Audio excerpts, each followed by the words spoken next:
పవన్ కళ్యాణ్ గారికి, వారి ఆలోచనకి, వారు లేవనెత్తినటువంటి ఆరోపణకి, వారు చెప్పినటువంటి అబద్ధానికి చంపపెట్టు లాంటి సమాధానం ఈరోజు దిల్ రాజు గారు ఇచ్చారు.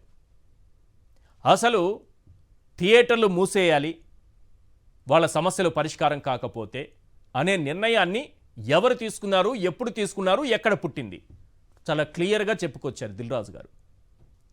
ఈస్ట్ గోదావరి ఎగ్జిబిటర్స్ మీటింగ్ ఒకటి జరిగింది. అనుశ్రీ ఫిలిమ్స్కి సంబంధించినటువంటి సత్యనారాయణ గారు ఈ ఎగ్జిబిటర్ల సమావేశంలో వాళ్ళ వరకు ఒక నిర్ణయం తీసుకున్నారు. సమస్యలు పరిష్కారం కాకపోతే థియేటర్లు మూసేయాలనేది అక్కడ వరకు జరిగినటువంటి ఒక నిర్ణయం, ఆ చర్చల్లో జరిగినటువంటి నిర్ణయం. నిర్మాతలకి, డిస్ట్రిబ్యూటర్లకి, ఎగ్జిబిటర్లకి మధ్యలో ఒక వివాదం నడుస్తోంది. వాళ్ళకు ఎగ్జిబిటర్లకి ఎలాంటి చెల్లింపులు జరగాలి అనేది, కమిషన్ ఏ రకంగా ఇవ్వాలి, వాళ్ళ పేమెంట్స్ ఏ రకంగా జరగాలి, దీనికి 2-3 పద్ధతులు ఉన్నాయి. ఈ పద్ధతులపైన ఉన్నటువంటి వివాదం నేపథ్యంలో థియేటర్లు నడపలేకపోతున్నాము, మూసేయాలని నిర్ణయం తీసుకున్నారు. ఎవరు ఈ అనుశ్రీ ఫిలిమ్స్? దాని అధినేత సత్యనారాయణ. ఈయన ఎవరంటే జనసేన నాయకులు, చిరంజీవికి పెద్ద అభిమాని. ఇప్పుడు చెప్పాలి పవన్ కళ్యాణ్ గారు ఎవరైనా కుట్ర చేశారా లేదా అన్నది. పోతే రెండో విషయం, అసలు నిజంగానే థియేటర్లు మూసేయాల్సినటువంటి పరిస్థితి వచ్చిందే అని అనుకుందాం. ఎన్ని రోజులు మూసేస్తారు సార్? వాళ్ళ సమస్యలుంటే ఎన్ని రోజులు మూసేస్తారు? ఎవరికి సమస్యలు ఉండవా? 24 గంటలు మూస్తారా? 48 గంటలు మూస్తారా? ఒకవేళ ఆ పరిస్థితే వస్తే శాశ్వతంగా ఇక జీవితకాలం కలియుగం ఉన్నంత వరకు ఈ థియేటర్లు ఓపెన్ కావా? నా కోసమే, నా సినిమా కోసమే ఇదంతా చేస్తున్నారని పవన్ కళ్యాణ్ గారు అనడం. అంటే వాళ్ళ సమస్యలు పరిష్కరిస్తానని చెప్పట్లేదు, మీ సమస్యల పరిష్కారానికి పెద్దన్నయ్యలా వస్తానని చెప్పట్లేదు. నేను ఇండస్ట్రీకి సంబంధించినటువంటి వ్యక్తిని కాబట్టి ఇండస్ట్రీలో ఇటువంటి సమస్యలు రాకుండా చూసుకుంటానని చెప్పట్లేదు. నా సినిమాకు అడ్డుపడుతున్నారు, నా సినిమా రిలీజ్ కాకుండా చూస్తున్నారు. తమాషా ఏంటంటే ఇక్కడ భైరవం సినిమా రిలీజ్ అవుతోంది, థగ్ లైఫ్ అనే కమల్ హాసన్ సినిమా రిలీజ్ అవుతోంది, కుబేరా, నాగార్జున, ధనుష్ గొప్ప గొప్ప నటులువి, ఎక్కువ కలెక్షన్స్, ఓపెనింగ్స్ వచ్చేటటువంటి వాళ్లే, పెద్ద పెద్ద హీరోలు, యూనివర్సల్ హీరోలు.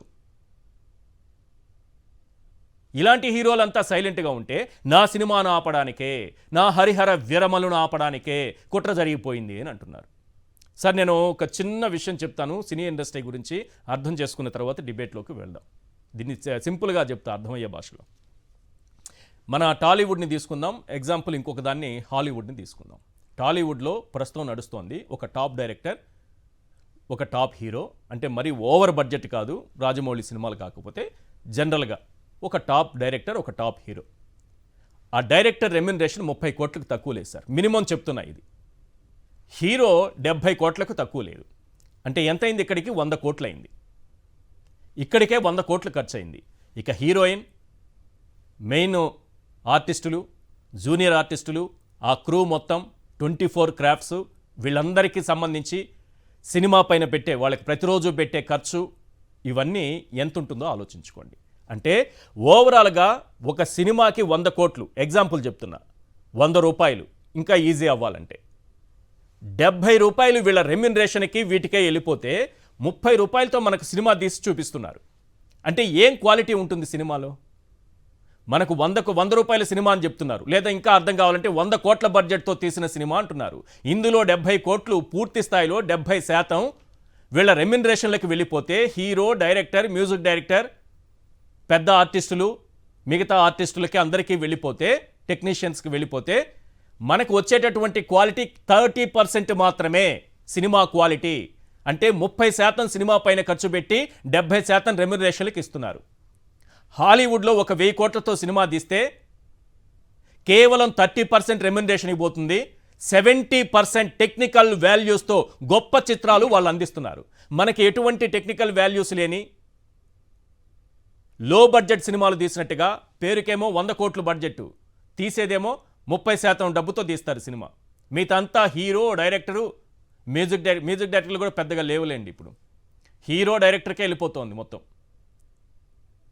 ఇది పరిస్థితి ప్రస్తుతం ఇండస్ట్రీలో. అందువల్ల అంతా ఒకవైపే వెళ్ళిపోకుండా క్వాలిటీ సినిమాలు తీయాలంటే నిర్మాతలు అక్కడ ఇచ్చేటటువంటి హీరోలకు ఇచ్చేటటువంటి రెమ్యునరేషన్లు తగ్గించుకోవాలి, లేకపోతే డైరెక్టర్లకు ఇచ్చే రెమ్యునరేషన్ తగ్గించుకోవాలి. తగ్గించుకోకపోయినా క్వాలిటీ చిత్రాలు నిర్మించాలి. ఎంత క్వాలిటీ చిత్రాలు తీసినా ప్రేక్షకుడికి మాత్రం తక్కువ ధరకే సినిమా కలగాలి అని జగన్మోహన్ రెడ్డి గారు ఒక నిర్ణయం తీసుకొని టికెట్ల రేట్లు తగ్గిస్తానంటే నా సినిమాను మింగేయడానికే, నన్ను దెబ్బ కొట్టడానికే అని ఊగిపోయారు పవన్ కళ్యాణ్. ఆయనకేం సంబంధం? ఏ హీరోకి సంబంధం లేదు. నష్టపోతే ఎవరు నష్టపోతారు? ఎగ్జిబిటర్లు నష్టపోతారు, నిర్మాతలు నష్టపోతారు. మన రెమ్యునరేషన్ మనం తీసుకుంటాం కదా. ఏ రోజైనా సరే ఒక సినిమా ఫెయిల్ అయితే ఏ హీరో అయినా, ఈ ఇండస్ట్రీలో ఏ హీరో అయినా రెమ్యునరేషన్ తిరిగి ఇచ్చేస్తున్నారా నిర్మాతకి? నష్టపోతున్నటువంటి ఎగ్జిబిటర్లకి, డిస్ట్రిబ్యూటర్లకి, ఎవరికైనా సరే బయ్యర్లకి ఎవరికైనా వీళ్ళు సమాధానం చెప్తున్నారా? వాళ్ళ రెమ్యునరేషన్ వాళ్ళు తీసుకుంటున్నారు. సినిమా నష్టపోయినా అదే రెమ్యునరేషన్, సినిమా 100 రోజులు ఆడినా అదే రెమ్యునరేషన్, సినిమా 100 కోట్లు కలెక్ట్ చేసినా అదే రెమ్యునరేషన్. మీ రెమ్యునరేషన్ మీకు వచ్చేస్తుంది. మీరు చూసారో లేదో, పవన్ కళ్యాణ్ తప్ప మిగతా హీరోలు ఎవరు ఆ విధంగా ఉలిక్కిపడలేదు. టికెట్ల రేట్ల తగ్గింపు నిర్ణయం అనేది జగన్మోహన్ రెడ్డి గారు తీసుకుంటే పవన్ కళ్యాణ్ అనే హీరో, ఆయన నిర్మాత కాదు, ఎగ్జిబిటరు కాదు. ఇప్పుడు కూడా ఈ విషయంలో కూడా పవన్ కళ్యాణ్ నిర్మాత కాదు, ఎగ్జిబిటర్ కాదు, డిస్ట్రిబ్యూటర్ కూడా కాదు. వాళ్ళ మధ్య గొడవ ఉంటే నా సినిమా ఆపేయడానికని బయలుదేరారు. పవన్ కళ్యాణ్ గారు తీసే సినిమాలు ఎలాంటివి? ఇప్పుడే నేను చెప్తున్నా, తెలుగు సినిమాలో హీరో డైరెక్టరే రెమ్యునరేషన్ల రూపంలో 70% తినేస్తున్నారు. దాదాపు 100 కోట్లు తినేస్తున్నారు. ఇది వాస్తవం, ఇండస్ట్రీలో జరుగుతున్నది. పవన్ కళ్యాణ్ లాంటి వాళ్ళు లో బడ్జెట్ సినిమాలు తీస్తున్నారు. మీకు ఎగ్జాంపుల్ ఒక వకీల్ సాబ్, ఒక బ్రో, ఒక భీమ్లా నాయక్, ఎక్కడో మలయాళంలోనో ఓ హిందీలోనో తమిళ్లోనో హిట్ అయినటువంటి సినిమాలను తీసుకొచ్చి రీమేక్ చేసుకొని కేవలం లో బడ్జెట్ సినిమాలు తీసి, ఆయనకు అభిమానులు చాలా బాగా ఉన్నారు, ఫ్యాన్స్ ఎక్కువ. ఆయన సినిమా రిలీజ్ అవుతోందంటే ఓపెనింగ్స్ వస్తాయి, ఆ ఓపెనింగ్స్ వస్తే చాలు మనం కలెక్ట్ చేసుకుందాం అనేటటువంటి ఆలోచన. ఇలాంటి ఆలోచన ఉంది కాబట్టి ఆ ఓపెనింగ్స్ పైన ఆధారపడిన హీరోలే ఈరోజు బాధపడతారు. మీరు చూడండి, ఇవన్నీ ఎటువంటి సినిమాలు, ఈరోజు ఎటువంటి వాల్యూస్తో సినిమాలు వస్తున్నాయి, ఎన్ని టెక్నికల్ వాల్యూస్తో సినిమాలు వస్తున్నాయి. అలాంటి సినిమాలు పవన్ కళ్యాణ్ గారు ఎందుకు తీయట్లేదు? ఈరోజు ఎగ్జిబిటర్లు, నిర్మాతలు, డిస్ట్రిబ్యూటర్ల మధ్య, బయ్యర్ల మధ్య ఉన్నటువంటి బాధలో మరి నన్నెందుకు, నా సినిమాలు ఎందుకు ఆపుతున్నారని ఆయన వస్తున్నారు. ఆయన సినిమాలకి దీనికి సంబంధం లేదు. పైగా టికెట్ల రేట్లు తగ్గించినప్పుడు ఏమన్నారు పవన్ కళ్యాణ్ గారు? జగన్ నువ్వెవరు ప్రైవేటు వ్యాపారం చేసుకునే వాళ్ళతో, మేము ప్రైవేటు వ్యాపారం చేసుకుంటున్నాం, నువ్వెవరు నియంత్రించడానికి అన్నారు. ఇప్పుడేమంటున్నారు? నా దగ్గరికి రండి, చేతులు కట్టుకోండి అంటున్నారు. మొత్తం అందరూ కలిసి గుంపుగా వెళ్ళి చంద్రబాబు నాయుడు గారికి సాగిలపడండి అంటున్నారు. ఎందుకు వెళ్ళాలి ప్రైవేటు వ్యక్తులు? ప్రైవేటు పెట్టుబడి పెట్టి ప్రైవేటు వ్యాపారం చేసుకునే వాళ్ళు ప్రభుత్వానికి బాధ్యులు కారు. ప్రభుత్వానికి వాళ్ళకి ఎటువంటి రెస్పాన్సిబిలిటీ లేదు అని మీరు చెప్పిందే నిజమైతే ఇప్పుడు మీ దగ్గర వచ్చి ఎందుకు చేతులు కట్టుకోవాలి? చంద్రబాబు నాయుడు గారి దగ్గరికి ఎందుకు సాగిలపడాలి? ఏం రాస్తారు మీరు? తెలుగు చిత్ర పరిశ్రమ ఇచ్చిన రిటర్న్ గిఫ్ట్కు ఉప ముఖ్యమంత్రి కృతజ్ఞతలంట. ఎన్డీఏ కూటమి ప్రభుత్వం ఏర్పాటై ఏడాది కావస్తున్న తెలుగు సినిమా సంఘాల ప్రతినిధులు గౌరవ ముఖ్యమంత్రి గారిని మర్యాదపూర్వకంగా కలిశారా? మీకు తెలుసో లేదో, అన్ని సంఘాల ప్రతినిధులు, ఆయా సంఘాలు విడివిడిగా వెళ్ళి ముఖ్యమంత్రిని కలిసి అభినందనలు చెప్పాయి చాలా వరకు. మరి అందరూ కలిసి ఒకేసారి వెళ్ళి సాగిలపడాలని ఎందుకు అంటున్నారు మీరు?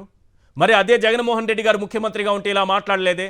ఎందుకు ఇండస్ట్రీ మొత్తం వెళ్ళి జగన్మోహన్ రెడ్డి గారికి సాగిలపడండి అని? ఇండస్ట్రీ బాగుపడాలి, సామాన్య ప్రేక్షకుడికి మంచి సినిమా అందాలని జగన్మోహన్ రెడ్డి గారు నిర్ణయం తీసుకోబోతున్నారనగానే రకరకాలుగా మాట్లాడారు. గత ప్రభుత్వం సినిమా రంగం వారిని, అగ్రనటులను ఎలా చేత్కరించిందో మర్చిపోయినట్లున్నారు. ఇకపై ప్రభుత్వంతో వ్యక్తిగత చర్చలు ఉండవు, సినిమా సంఘాల ప్రతినిధులే రావాలి. కూటమి ప్రభుత్వం వ్యక్తులనే కాదు, సినిమా రంగం అభివృద్ధినే చూస్తుందట. ఏడాది అయినా ఇప్పటి వరకు గౌరవ ముఖ్యమంత్రి చంద్రబాబు నాయుడు గారిని కలిసి తెలుగు సినిమా సంఘాలు కనీసం ఒక్కసారి కూడా మర్యాదపూర్వకంగా కలవలేదంట. సార్ మీకు తెలుసో లేదో, చాలామంది కలిశారు. ఒకటి, వాళ్ళు కలవాలని చెప్పడానికి ఏంటి, మీరెందుకు చెప్తున్నారు? వాళ్ళు కదా కలుస్తారు, కలవాలంటే కలుస్తారు కదా. చాలామంది అప్పట్లో ముఖ్యమంత్రిని కలవాల్సిన అవసరం ఏముందని రాజేంద్ర ప్రసాద్ గారు మాట్లాడలేదా? అంత అవసరం ఏమొచ్చిందని అనలేదా? ఇప్పుడు ఈ సూత్రం మీరు చెప్పినటువంటి పాయింట్ ఇప్పుడు వర్తించదా? బంద్ చేస్తామంటే పవన్ కళ్యాణ్ థియేటర్లు బంద్ చేస్తామని వాళ్ళు ఏం పూర్తి స్థాయిలో ఆ నిర్ణయానికి కూడా రాలేదు. చర్చలు జరిగాయనే వార్తే. ఎందుకు పవన్ కళ్యాణ్ బెదిరింపులకు దిగారు? ఆయన నిర్మాత కారు, ఎగ్జిబిటర్ కాదు, డిస్ట్రిబ్యూటర్ కాదు. ఎందుకు ఈ వార్నింగ్లు ఇస్తున్నారు?